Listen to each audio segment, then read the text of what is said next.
May banyaga akong kalabting, nakilala ko sa group chat namin. Nang nag-reply siya sa akin, ako na may kinilig din. Ninais ko na maging kami, kaya ako dumiskarte. Dalaga raw siya sa USA, walang sabi kaya swerte.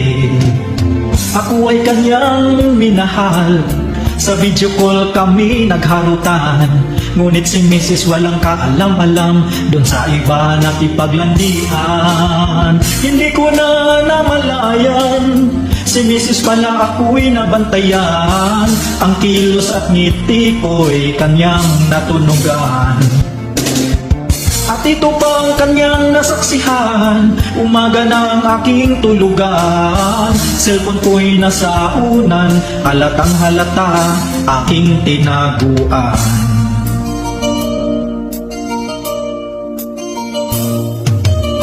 Si Mrs. ako'y sinubukan, sa kama di nga ako tinayuan. Kaya ako'y kanyang sinampal, at isip ko daw nasaan.